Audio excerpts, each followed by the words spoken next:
بڑے جثے کے حامل سبزی خور جانوروں کے سینگ کیوں ہوتے ہیں؟ چلے اگر ہوتے ہی ہیں تو یہ مختلف سائز اور اشکال میں کیوں ہوتے ہیں؟ اہم بات یہ ہے کہ اردو میں تو ہم مختلف جانوروں کے سر پر موجود عضو کو سینگ ہی کہتے ہیں، لیکن حقیقت میں مختلف جانوروں کے سر پر موجود یہ عضو سینگ ہی نہیں ہوتا۔ مثال کے طور پر باراسنگا اور اس قسم کے دیگر جانوروں کے سر پر اینٹلرز ہوتے ہیں جو مکمل طور پر مردہ ہڈی سے بنے ہوتے ہیں۔ وہ ہر سال جھڑ جاتے ہیں اور پھر دوبارہ بڑھتے ہیں۔ سینگ جبکہ عمر بھر بڑھتا ہے، وہ جھڑتا نہیں، جیسا کہ گینڈے کے سینگ۔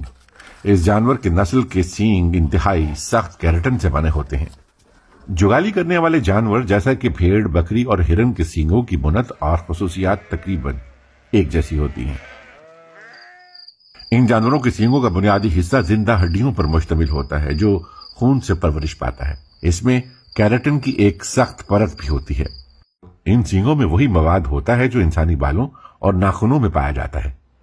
خیال ہے کہ سینگ کی شکل دراصل جسم کے درجہ حرارت کو متوازن کرنے میں کردار ادا کرتی ہے، خاص طور پر دماغ میں، کیونکہ یہ گرمی کے بارے میں بہت زیادہ حساس ہوتا ہے۔ سائنسدانوں نے انفراریڈ تھرمل تصاویر کے ذریعے یہ ثابت بھی کیا ہے۔ سینگ والی گائے کے سر کا اوپری حصہ ان مویشیوں کے مقابلے میں زیادہ ٹھنڈا پایا گیا جن کے سینگ ہٹا دیے گئے تھے۔ ٹھنڈی جگہوں پر مویشیوں کے سینگ چھوٹے اور قدرے خمدار ہوتے ہیں اور یہ کیراٹن کی موٹی پرت سے ڈھکے ہوتے ہیں۔ ٹراپیکل علاقوں میں مویشیوں کے سینگ بڑے اور بھاری ہوتے ہیں جو جسم کی اضافی گرمی کو دور کرتے ہیں اور جسم میں پانی کی کمی نہیں ہونے دیتے۔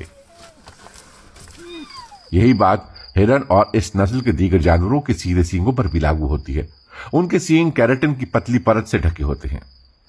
ان میں خون کی شریانوں کا ایک نیٹ ورک ہوتا ہے جو سینگ کے سروں تک پھیلا ہوتا ہے اور دماغ کو ٹھنڈا رکھتا ہے۔ یعنی گرم مرطوب علاقوں کے جانوروں میں سینگ زیادہ اہم ہوتے ہیں۔ یہ سینگ زیادہ ٹھنڈ کے لیے مناسب نہیں۔ افریقہ کے ہرن کو ٹھنڈی جگہوں پر رکھا گیا تو ان کے سینگوں کے سروں کو نقصان پہنچنا شروع ہو گیا۔